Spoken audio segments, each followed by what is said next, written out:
All right, so in this video, I'm finally gonna tell you guys about our story. How we went from being $12,000 in debt and hating our jobs, having no time to travel, to actually living and traveling abroad full time, working fewer than 20 hours a week. And yes, that is gonna be that old story of working from our flip-flops on our laptops anytime we want. I get that this idea now has become pretty cliche, but when we started over 12 years ago, basically no one was doing this. So keep that in mind as we go through this story. So a lot of Instagrammers, bloggers, and YouTubers, including us, are always talking about how great it is to live a life of freedom, travel, and adventure. One where you can work from anywhere in the world, hardly work any hours per week, and have money rolling in thanks to passive income streams like digital product sales, sponsors, ads on your website, and affiliates. But one part they always seem to miss out on is the actual act of making that change in the first place. Like, quitting a job isn't easy. When we were leading up to this enormous shift in our lives, we had tons of questions running through our minds. What if this is the stupidest decision we've ever made? What if we can't figure out a way to sustain this life on the road? What if we can't sell this house? What do we do with all of our stuff? We were actually terrified leading up to the moment when we actually quit our jobs. Having run our blog and social media now for over a decade with millions of people seeing our stuff every year, we figured that it's finally time to talk about the story of our actual life transformation. How we went from that $12,000 in debt and working 60 to 80 hours per week at jobs we didn't enjoy, to traveling the world, working from the road, loving our jobs, and working a fraction of the hours that we did in Canada. In this video, I'm going to share with you the timeline of our journey from our old lives to this new one. I'm also going to share some tips that I hope will help you if you've ever considered this type of transition, and I'll share some resources that weren't available to us 16 years ago that are available now that can make your transition a lot easier. The goal is that if you happen to see this video and you also happen to be like we were at the time, working unfulfilling jobs that gave us no freedom and felt trapped, maybe you'll consider making this change. If just one person who sees this decides to make a massive change in their lives, then the time spent making this video was more than worth it. Okay, so first a bit of a backstory. For those of you who are new here, we didn't always run remote businesses while traveling the world and living abroad full time. Up until 2008, we both had good jobs in Canada. Not good jobs in that they were jobs that we actually enjoyed, but good jobs in that they paid well. I worked in the oil rigs, and later I was a heavy machine operator, and Derice was a real estate legal assistant. We were pretty young, so at 24, we had pretty much everything set out in front of us.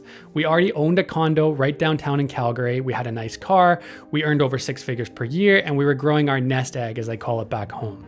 We had a new TV, the fancy clothes, we went on some pretty posh week-long holidays. We were living a good life for a young Canadian couple. On the surface, everything was awesome, which is why I think it came as such a shock to our families when we told them we were quitting our jobs, selling everything, and going to travel the world, but I'll get to that a little bit later. We weren't trust fund babies, and neither of us had an education beyond high school, so we actually felt like we had accomplished quite a lot considering where we came from. But there was definitely something missing. First of all, I hated my job. I liked the paychecks for sure, but everything else about my job as a heavy machine operator was depressing. I had recently quit another job in the oil rigs. That job allowed me to pay off that $12,000 of debt that I mentioned at the start of this video, but that job was even worse than the heavy machine operating job, so I had to quit it. When I had all that debt though, I was convinced that that was a big part of the reason that I wasn't content in my life. I would say things to myself like, if I could just pay off all this debt, then I'd have money to buy the things that I want and I'd be so happy. But that didn't happen. I worked at the rigs, made a ton of money for a year or so, and that debt was gone. Money was in the bank, but that feeling still lingered. That feeling of, this can't really be it, can it? I went from one grueling physical labor job to another, from the oil rigs to a printing press operator. People complained on every short coffee break about how they didn't get any respect from management or about how so-and-so was such a lazy worker and they had to pick up all the slack. Older guys, like the ones who had been at the plant for 40 or more years, were constantly cautioning me to get out while I was still young. They'd say things like, when I was your age, I thought I'd just work on this plant for a few years and pay off my debt, and then I'd find work that I really love. But now I'm gonna be retiring here in a couple of years and I didn't enjoy a single minute of working in this hellhole. I'm paraphrasing this, but believe me, the actual conversations that I was having with these old timers had a lot more expletives and they were a lot more negative than that. Plus, they were repeated almost every single day that I went to work. The atmosphere was toxic, it was mindless work that paid the bills but did little else to satisfy any human needs. The plant was completely devoid of sunlight, it smelled like chemicals, and it was deafeningly loud. But the hardest part of the whole situation, aside from the atmosphere, was the fact that I was only given 10 days holidays per year, 5 days in the summer and 5 days in the winter. That's not nearly enough to do any real travel, besides maybe an all-inclusive resort down in Mexico where we could lay on the beach, sip margaritas, and try to recover from a year of constant hard work. Doris's situation was a little bit different back then. For one, she got 15 days holidays per year, which still isn't enough, but she actually enjoyed her workplace, her colleagues, and all the perks that came with working at a law firm. She didn't like the pressure, stress, and the whole routine of getting up early, dressing the part, coming home late for dinner, just to wake up and repeat the whole process again and again. But she did have better office atmosphere, and she didn't have to work graveyard shifts like I did. Still, she was the more enthusiastic traveler of the two of us, and it crushed her that she couldn't have any significant time off. We both felt like we'd already been working for 8 years of our lives that could have been spent doing something else. The FOMO was real. There had to be more to life than this, right? But how? Then we had this light bulb moment. It all happened on one of our short, all-inclusive holiday trips to Mexico that pretty much all Canadians and Americans seem to take. For most of the trip, we did what everyone else did around us. We sat around on the loungers at the beach and by the pool, swimming up for the occasional cocktail. We dragged ourselves to the fancy 5-star a la carte meal each night and then passed out to repeat the whole mind-numbing process the next day. But on this particular trip, one day we decided to do something a little bit different. We hopped on an ATV tour to go check out some nearby cenotes and some local villages. We thought we were being so intrepid by actually leaving the resort in Mexico, which is hilarious to think of now. Looking back at the photos, I realized that this is one of the most touristy things that we could have probably been doing in Mexico, but still the tour was a blast. The moment that changed everything for us was when we passed by a local village. The locals heard the ATVs approaching and they all ran out to wave hello. Probably these are like the same parents and kids who do the same thing to every tour that goes by, but we had a moment there with them. Instantly, I thought to myself, I don't want to just whiz past on an ATV. I want to actually stop and walk around. I'd like to ask them some questions about their life, like maybe learn some of their language, taste some of their food, find out about their lives and what they do for fun.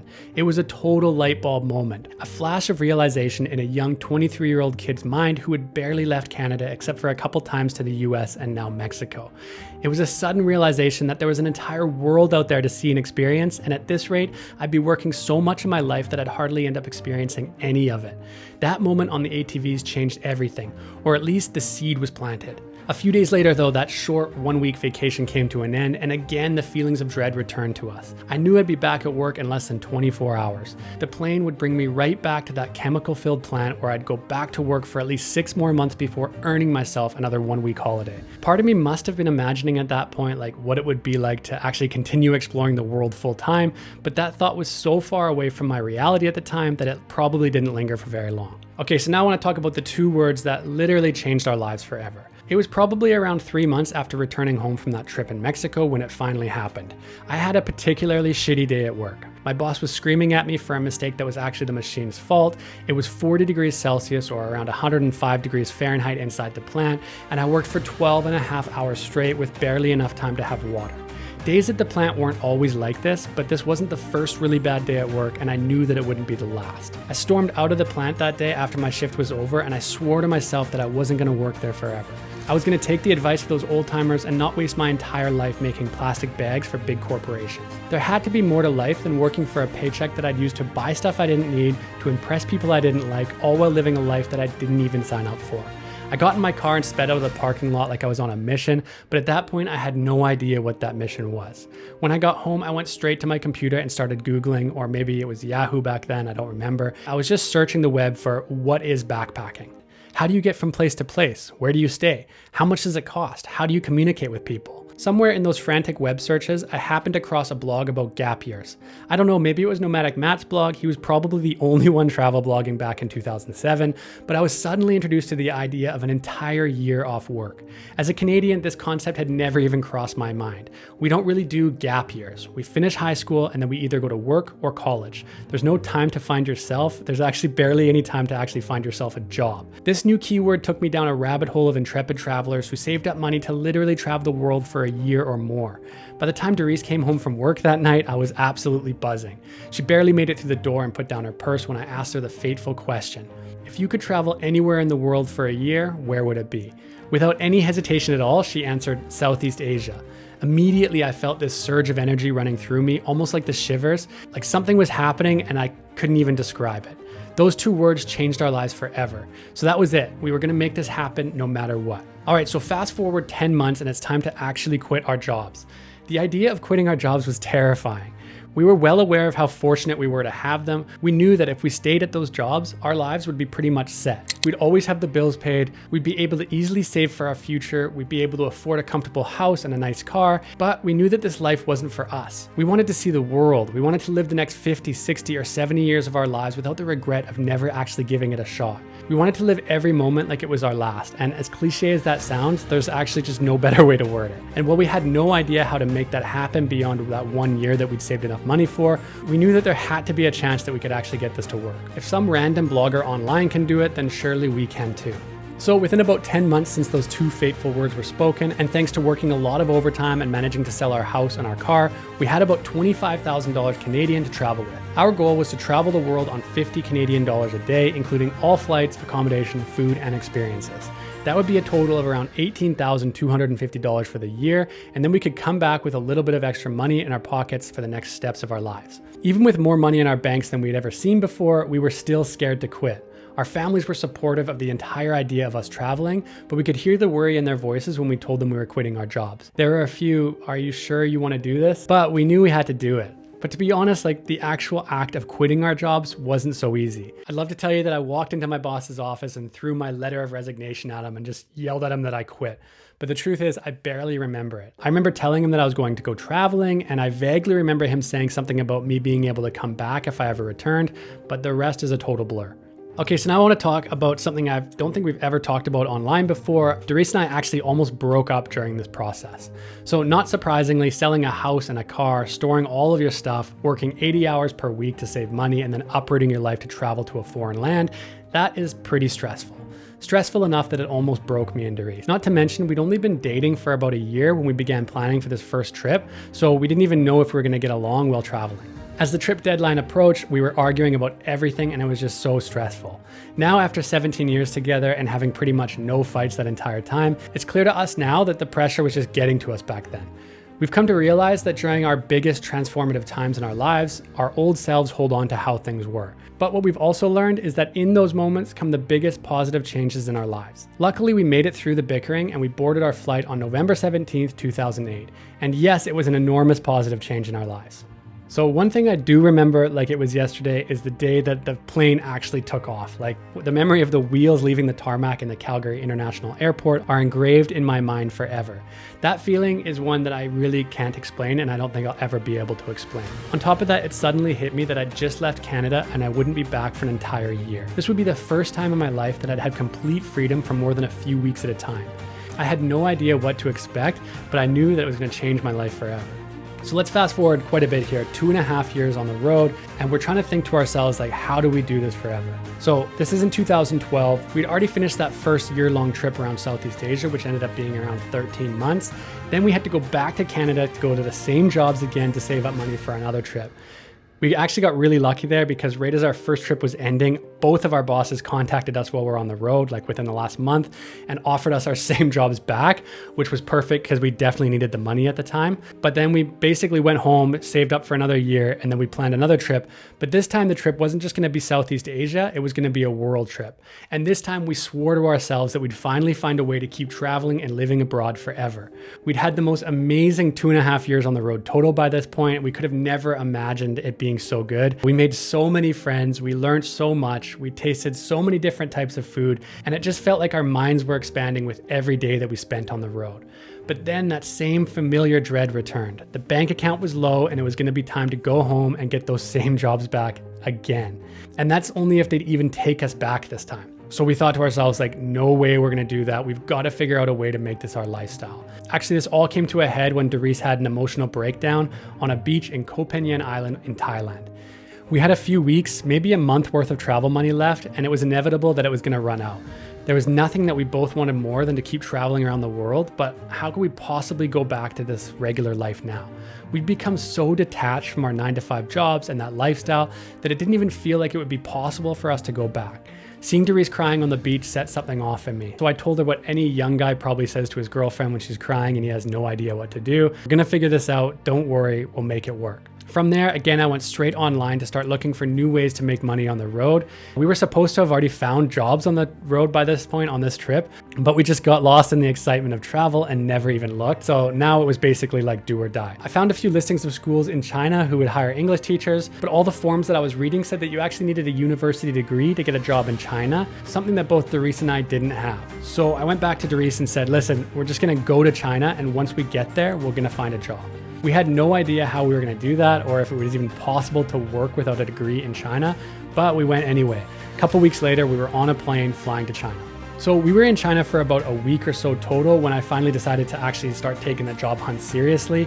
Earlier on in the trip to China, we had seen a listing for an English teaching job posted at a cafe. So one Friday afternoon, we decided, okay, let's go around to a bunch of different cafes and look for similar listings. So sure enough, on bulletin boards in pretty much every cafe and small restaurant, there were listings for English teaching jobs with emails printed on them. I probably emailed like 5 or 6 different schools that day, and then we waited for replies. And just as the idea of teaching was getting replaced by more epic travels around China, we got an email. Then another one, then another one. I'm actually pretty sure that every school that I emailed us back the following Monday. So within 10 days, we had hopped on a couple of calls with the head of schools and settled on Shane English School in Yangzhou, China.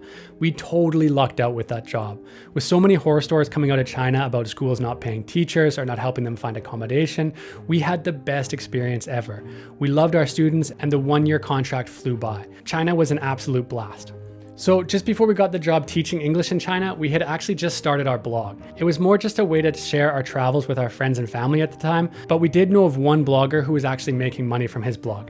His name's Johnny Ward, and today he's a good friend of ours, but back then he was just like this godlike hero who had somehow managed to fund his travels by sharing photos and writing blog posts online. Because of Johnny's inspiring blog posts about making money from his blog and social media, we kept at it. We worked on our blog the entire time we were teaching English in China. We didn't work a lot of hours on the blog because we had to teach around 20 hours per week, so maybe we were spending about 10, maybe 15 hours a week on the blog itself. So after about 8 months of blogging, we finally started to make money from the blog. We sold calendars and gift cards with our photos on them, most of which, I'll be honest, was purchased by our friends and family. But in December 2012, we made $588 from the blog. Then we made exactly $0 from the blog for nearly 6 months after that, until in June of 2013, the business finally made its first real money. We started getting advertisers contacting us, and despite not knowing anything about how to start a successful travel blog, slowly the blog grew and so did the income. We went from 500 to 5 grand, then 5 grand to 25 grand, and the revenue just kept on growing from there. Suddenly we had a real business. We were traveling the world and living the life that we always dreamt of, doing something that we loved and earning multiple times more than we ever did in Canada. Honestly, when we look back at those first few blog posts that we wrote or those first few shares we did on social media, we could have never imagined that this would all turn into what it is today. It still amazes us that our businesses run pretty much on autopilot, generating enough income to travel the world, live overseas, and save for our future. We're so grateful every single day for the life that this has created for us. And the fact that we've been able to do this not just once, but 4 times over with 4 separate businesses in 4 different niches just proves that you can do this again and again. And we've also helped over 1,000 people to start their own websites through our blogging courses.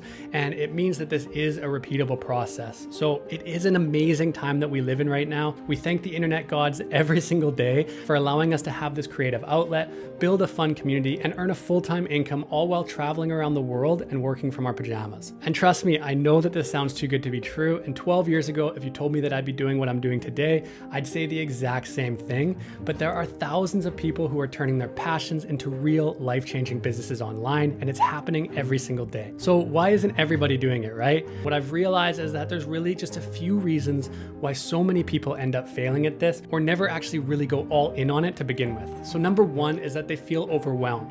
There are a million things that people think they have to do when they first start building a brand online, but really you just need to focus on a few things and you have to do them right. Next is picking the wrong niche. This one is so important. Like, you need to pick the right niche right off the bat. I've seen it before so many times. People spend years aimlessly posting about the wrong thing simply because they didn't narrow down their audience, they didn't do the right market research, and they didn't ask themselves the right questions before getting started. Next up, I think number 3, the reason why people end up quitting is because this game can be be a little bit lonely.